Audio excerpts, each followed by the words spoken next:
अस्सलाम वालेकुम व्यूअर्स, उस्मान बैठे हैं from globe state Bahria town Karachi. आज की वीडियो में हम बैरिया टाउन कराची का ट्रांसफ़र प्रोसीजर जो है उसको डिस्कस करने जा रहे हैं।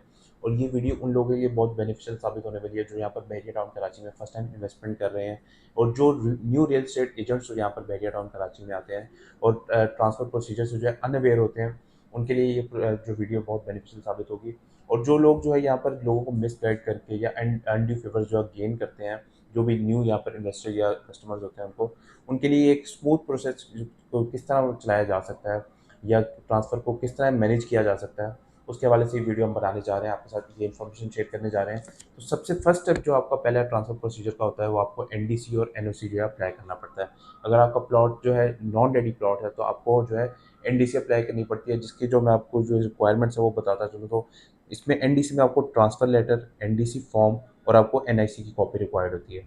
और अगर आपका अलॉटमेंट वाला प्लॉट है तो आपको एनओसी रिक्वायर्ड होता है, जो कि नो ऑब्जेक्शन सर्टिफिकेट होता है। उसकी जो रिक्वायरमेंट है आपको अलॉटमेंट लेटर, एनआईसी की कॉपी और जो चालान फीस जो होती है वो आपको फिल करके यहाँ पर पे करनी पड़ती है। अब इसके बाद डिस्कस कर लेते हैं सेकंड स्टेप। सेकंड स्टेप में आपका जो होता है एफिडेविट जो है उसको फिल किया जाता है बायर और सेलर की तरफ से, और इसमें ट्रांसफर एप्लीकेशन फॉर्म होता है और कलेक्शन ऑफ एनडीसी जो आपने पहले अप्लाई की होती है वो आपने जो है वहाँ पर जो अपने हेड ऑफिस से रिसीव करनी होती है। और एनडीसी का जो है जो टाइम होता है वो आपका 15 to 16 डेज जो होता है यहाँ पर, इसमें आप अपनी जो ट्रांसफ़र जो है वो करवा सकते हैं। इतना जो आपको 15 to 16 डेज का जो है टाइम दिया जाता है। अब इसके बाद आता है आपका थर्ड स्टेप। थर्ड स्टेप में आपको यहाँ पर आपको जो है टैक्स जो आपने सबमिशन करवानी होती है, बायर और सेलर का जो टैक्स होता है उसके हवाले से भी मैं आपको बताता हूँ। जो बायर और सेलर का जो यहाँ पर डिफरेंट टैक्स है, जो फाइलर और नॉन फाइलर का है। सबसे पहले हम बात कर लेते हैं सेलर के टैक्स की।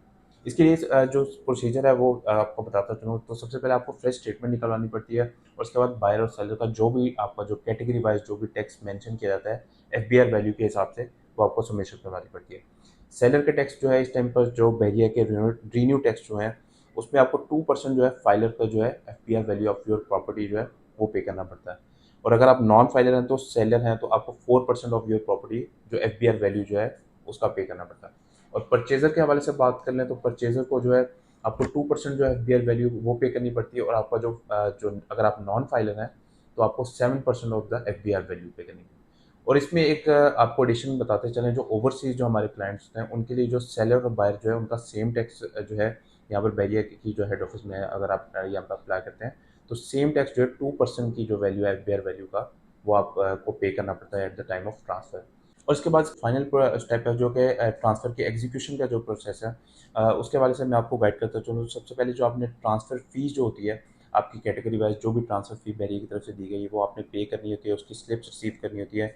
और टैक्स की जो जो टैक्स आपने पे किया है उसकी जो स्लिप्स रिसीव करनी होती है, और जो इसकी जो सारी डॉक्यूमेंटेड फाइल है वो आपने ट्रांसफ़र काउंटर में सबमिशन करवानी थी।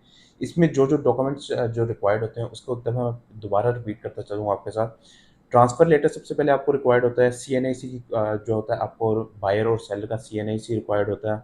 उसके अलावा एफिडेविट जो आपने फिल किया होता है बायर और सेलर का वो आपको रिक्वायर्ड होता है, और एनडीसी क्लियरेंस फॉर्म। और इसके अलावा जो है ट्रांसफ़र एप्लीकेशन फॉर्म जो आपने फिल किया होता है, और इसके बाद एक कंप्लीट ट्रांसफ़र फाइल जो है वो आपको सबमिशन करवानी पड़ती है बैरिया के काउंटर में, जिस तरह के जिसमें सबसे पहले ये एफिडेविट होता है, उसके बाद ट्रांसफ़र फॉर्म होता है। और इसके अलावा जो आपके सारी जो स्टेप बाई स्टेप जो मैंने आपको गाइड की ट्रांसफ़र जो है पूरी फाइल सबमिशन होती है, जिसके बाद सेलर जो है उसमें आपके आके अपने साइंस और जो थंब इम्प्रेशन देता है और फोटो जो है उसकी एक्वायर की जाती है। इसके अलावा बायर के साथ ये प्रोसेस रिपीट किया जाता है, और उसके बाद आपकी जो ट्रांसफ़र जो है कंप्लीट हो जाती है। इसके बाद जो है एक आपको प्रोविजनल लेटर जो है बायर को जो है प्रोवाइड किया जाता है, जो कि प्रोविजनल लेटर की कॉपी होती है। वो बायर को एज अ कॉपी प्रोवाइड की जाती है, जिसके बाद आपका ट्रांसफ़र प्रोसेस जो है कंप्लीट हो जाता है। और 18 टू 20 डेज़ बाद जो है आपको प्रोविजन लेटर की जो है जो ओरिजिनल फाइल है वो आपको प्रोवाइड की जाती है, जो बायर जो है रिसीव कर सकता है हेड ऑफिस से बैरिया टाउन कराची। तो ये एक कंप्लीट प्रोसेस है बैरिया टाउन कराची में। अगर आप जो कोई प्रॉपर्टी बाय करते हैं उसका ट्रांसफ़र का एक प्रोसेस है।